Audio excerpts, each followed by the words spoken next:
What's crackalackin'? It's your boy Broshmo, just in case you did not know. So back again, once again for another season preview. We're going over the New York Jets, Jets, Jets. Basically, we're going to take a look at their roster. We're also going to take a look at the schedule. I'm going to give you who I think will probably lead the team in snaps, so starters, I guess. And then I'll give you a prediction. And heads up, I'm a Dolphins fan, so will I be biased? I'll try not to be. But go ahead, become a bro and subscribe. Leave that thumbs up if you enjoy the video. It's always much appreciated, much obliged. And yeah, that's about it. Let's go ahead. Let's get into the dang thing. And we're going to start, of course, with the roster. And so Joe Douglas came in and he did his thing. He's historically known to really like to address the trenches. That's what he did through free agency and actually a little bit through the draft. But my reservations, because you know what? I'm gonna go out and tell you, I like Sam Darnold a lot. I like his arm. I think he's actually a pretty good decision maker. He just doesn't have a lot of help around him, and let's just get into this. Mekhi Becton, all right, man, this dude, he's in the infancies of his development. The guy, big upside, but he's probably going to be your starting left tackle. Most likely. Like I said, in the infancy of his development, so it might not be a great year for him. And then at the other tackle position, you paid big money. You brought in George Fant. Let me tell you a little something about Mr. Fant here. So, through the last, I think it's 3 or 4 seasons, he's only played tackle actually about 470 some snaps. Last year being his most. He actually played, was it left tackle? Left tackle for 328 snaps. He gave up 2 sacks on 23 pressures. In hindsight, over 871 snaps. Dwayne Brown, the actual starting left tackle, he allowed 21 pressures. He had more than 500 snaps on Fant, and Fant allowed 2 more pressures. He's been like that his career. That most of the time they have him at 22 snaps at tight end or 222 last year, because they use him a lot as a 6 offensive lineman, as an extra blocker, because Seattle, they run like that. I don't think this guy is going to be good at right tackle. I don't think he's going to be good at tackle. I think that's what he is. He is a 6 offense lineman to bring on the field. And that's about it. So then you go to your other option, Chuma Edoga, the second-year player out of USC. He saw a little bit of time last year. I don't think he was ready. I think he's a great prospect, good athleticism, but he did need time to kind of work out kind of the technique, the footwork, just kind of the fundamentals of the position. Another guy with pretty good upside, but he struggled last year. So another guy in the infancy of his development. I'm just gonna say this, man. Tackle is gonna be a tough position for the Jets this season. Sam Darnold might be seeing more than just ghosts. He might be seeing pass rushers. He's gonna see pressure. And that ghost thing, I know that's gonna rub people the wrong way. It's just a joke. It's just a joke. I told you I like Sam Darnold, but I also like jokes. But you know what? Where I think they really did well was the interior, because they bring back 2 very capable guards in Brian Winters and Alex Lewis. Both played particularly well last year. Connor McGovern is one of the better safeties, probably a top 10 safety in the league. That was a good signing. They also brought in Greg Van Roden, who is a very reliable veteran, as well as drafting Cameron Clark out of Charlotte. He's a tackle converted into guard. Good athleticism for a guard. Guy that probably won't see his time this year. He might be a starter in the future, just saying. So I like your interior. It's just I don't think the tackle position's there yet. And that might come to the detriment of Sam Darnold and his development. And even worse, the Jets, they don't have many weapons. They don't have weapons. Like your receiving duo is Rashad Perryman, a guy who played balled out for 3 or 4 games with Tampa Bay, with Jameis Winston, who has already thrown 30 attempts per game, even 40. So yeah, who would have thought he would have actually produced? And then Denzel Mims, who is your second rounder out of Baylor. He's a rookie, and he's going to be your number 2. I'm just saying, Mims and Perryman is a duo that's not going to put fear into much of the NFL. And then on top of that, Jamison Crowder. I like Jamison Crowder. He's probably your best receiver, I think, in my opinion, currently. But he's kind of in that Cole Beasley part of his career where he's an underneath guy that's not really going to give you much after the catch. He'll give you a 15 reception game for 75 yards. That's about it. So, and after that, there's really I'm not impressed with too much of what they have at receiver. Probably the only other name that pops off is Lawrence Cager, the rookie from Georgia, who might not even make the squad. I mean, he should. There's not a lot of depth there. Big guy with good hands, but outside, it's on those 3 guys. At tight end, interesting because they gave Ryan Griffin an extension last year. He actually played pretty well, especially in the red zone. But Chris Herndon, he's obviously provides the upside athletically, but he had a really weird year last year. He was coming off the injury, didn't really get to play till later in the season. Played a game or 2, I think. Then he was a healthy scratch for the next game, and then before you knew it, he was back on IR or something. It was just a really wonky year. So I don't know. It's weird I don't know what to expect from the tight end position, or at least from Herndon this year. I mean, honestly, it might just come down to him and Griffin just kind of splitting snaps, which I'm fine with. Those are both very capable tight ends. But without a doubt, Le'Veon Bell, probably your best weapon on offense.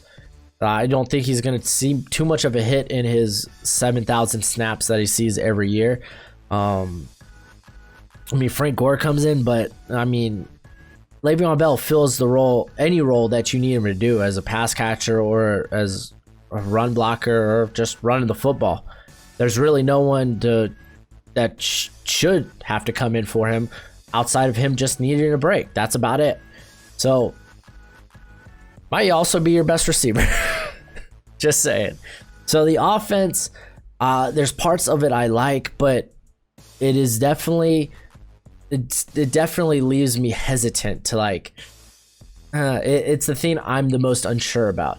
But let's talk about the good. Let's talk about the defense, because low key, I like this defense. I kind of like it a lot. Quentin Williams, the 3rd overall pick from a year ago, he comes back from it was an okay year last season. Steve McLendon, he's actually probably one of the better, if not I think he's like a top 5, not top 5, real back.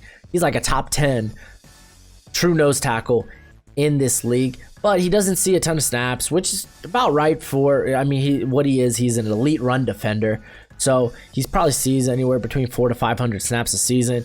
It's about right, but he's one of the better ones in this league. Weak link, Henry Anderson, in my opinion.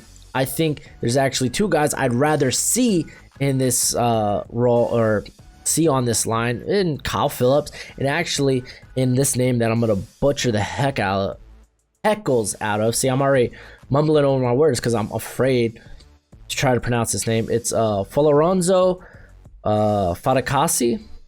Gave him my best shot, but this guy's sneaky, really good. I didn't really notice much of him during the year, and he played 400 snaps, I believe. 390, almost 400, but probably the best run defender on this team, actually.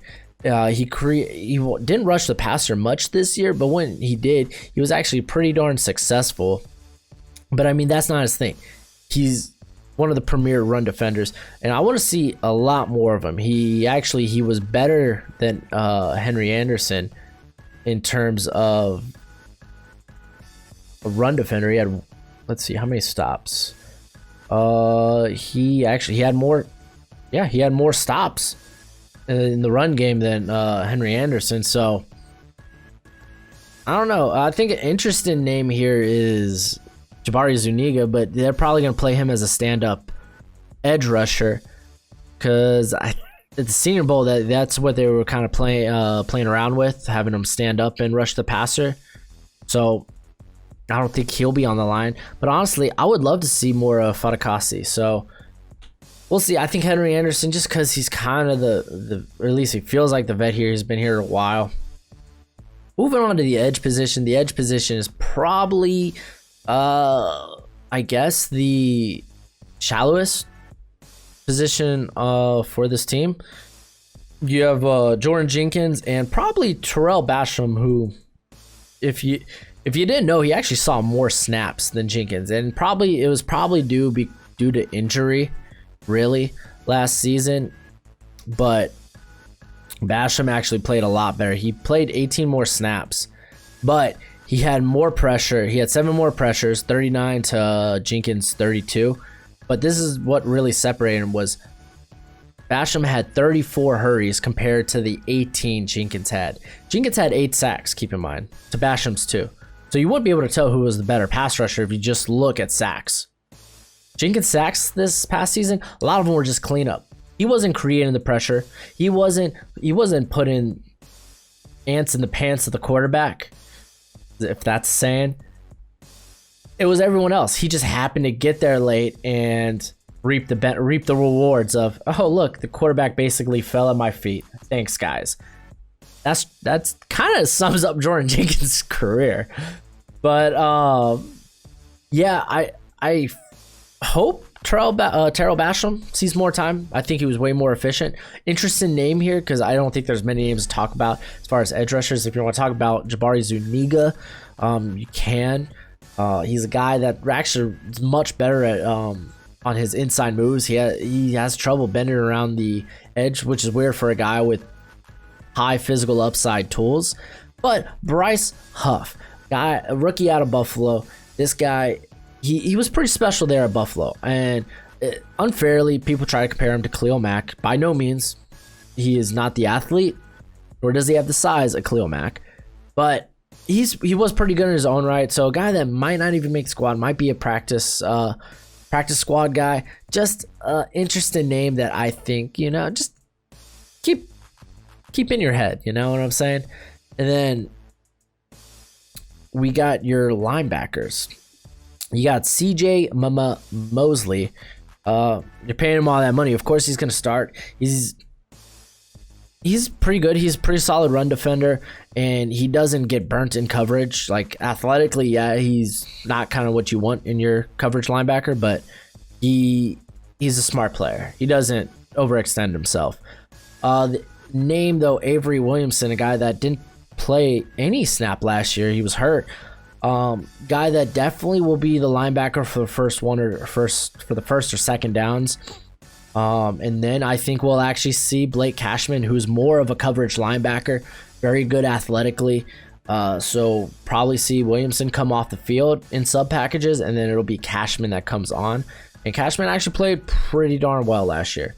And then we have the secondary, which actually there's a lot of parts I like in the secondary. You bring in a big upgrade over Tremaine Johnson is Pierre Desir, the former Colts corner guy. He played he was kind of beat up last year, played through injury, but for the most part, he's been a reliable, a very solid cornerback one when asked to do so. So I think that's an upgrade there. Likely on the other side of him, I spoiler alert, I have Bless Austin, who in limited time last season actually played particularly well. Only allowed 234 yards, or 37 yards, excuse me, on 388 snaps, and actually it was only 247 of those were actual coverage snaps. So very interesting. A guy that, like I said, got a little bit of time last year. I think kind of deserves the right to be the number 2 corner on this squad. You could also make a case. I think the only name that you could kind of bring in the conversation, not Quincy Wilson, but it's probably Bryce Hall.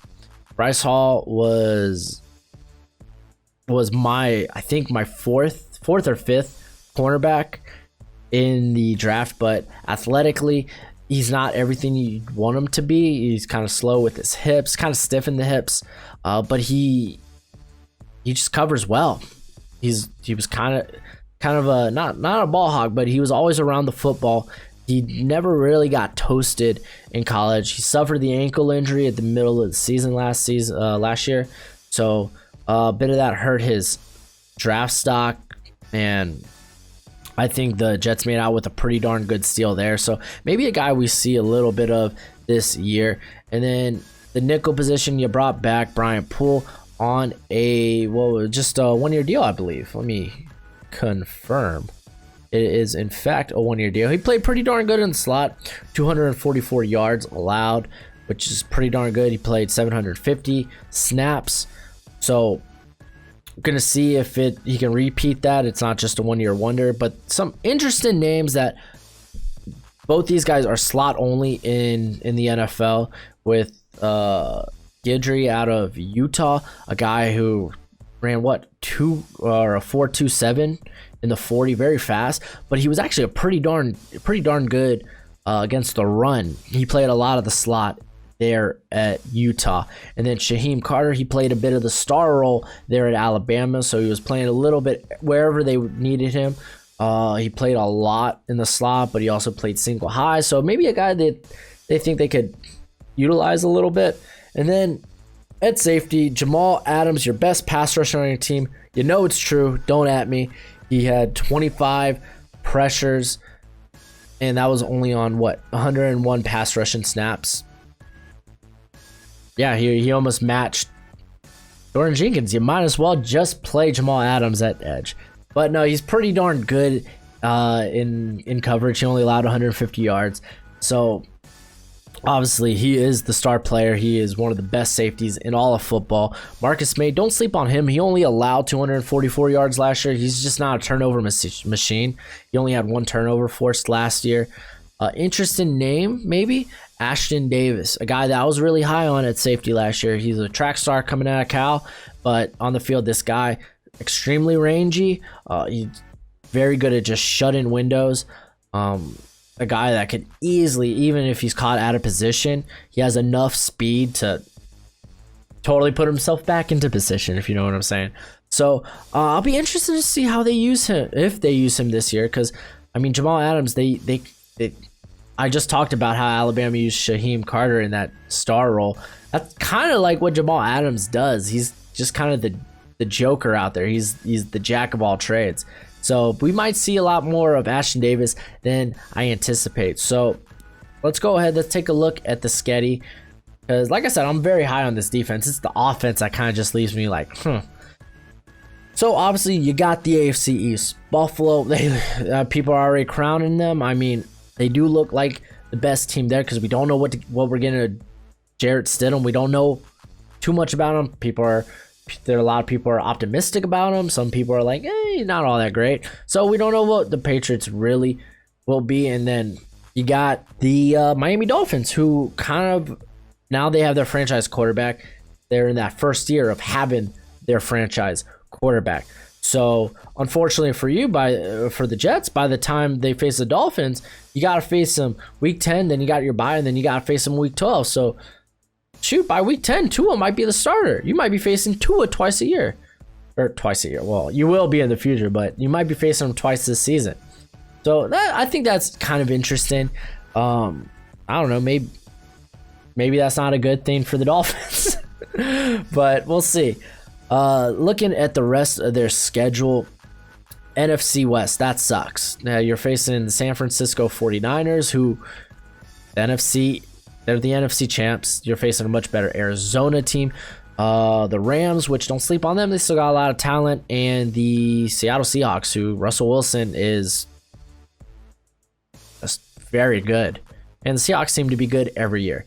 And then you gotta face the AFC West, who got to face the Super Bowl champions. That kind of sucks. You got to face a ascending Denver team. They did a lot on offense. They got a lot of scary playmakers there.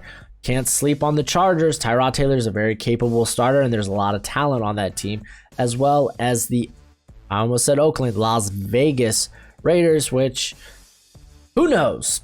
And then your other 2 games are against teams that, it's the Browns and the Colts, who kind of were letdowns last year, and they're like, no, they made moves. They're like, no, we're gonna be playoff contenders. Don't sleep on us. So that kind of sucks. by no means a easy schedule, and I think it's pretty difficult schedule to some degree. So let me go ahead and let's just get into the starters here, and we're gonna take a look here. Sam Darnold, obviously. I got Bell, and then I got the fearsome duo of Perryman and Mims with Jamison Crowder in the slot. I got Ryan Griffin there, but I think we should, if healthy, see plenty of Chris Hurd on as well. Mekhi Becton, I got Lewis, Connor McGovern, Brian Winters, and yes, you're paying him all that money, George Fant. I got him there as your starter. On defense, I got Quinnen Williams, Steve McLendon. I went ahead, I just put Henry Anderson. Everyone else seems to be putting him as a starter, but I think we will see a little more of Fatakasi. Hopefully I said that right. Maybe probably on early downs, hopefully. Then I could put Jordan Jenkins there. I'm thinking maybe it should have been Terrell Basham, so forgive me. CJ Mosley, Avery Williamson. I think we'll see definitely more snaps if Blake Cashman is kind of just used as the coverage guy.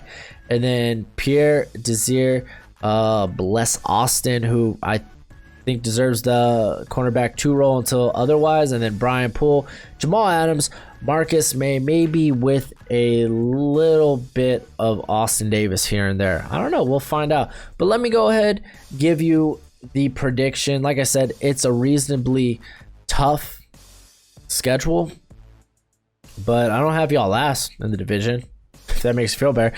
Granted, I have the Patriots at 3-13. Like, I don't know, man. It really depends on what you think of Stidham. If you don't like Stidham, you don't think the Patriots are going to do well, and I kind of fall in that category. But I got the Jets going a sexy 6-10. Like I said, the offense for me it just doesn't feel there yet. I feel like the tackles are maybe a year or two away from actually developing. I think they're, like I said at the beginning of the video, in the infancy of their development. So it might might be a liability this year. Could be wrong about that, but that's just how I see it now. And especially if George Fant is the starter, that does statistically in the past, that has not proved well. I question the playmakers they have currently, or the lack thereof. And like I said, your best receiver is Le'Veon Bell. I mean, obviously, Denzel Mims. I was high on Denzel Mims, so I could be wrong, but I think currently this is an injustice to Sam Darnold. I think they're taking a very, very talented quarterback. They're just stalling his development. They need to bring in playmakers. I don't think they've brought in help.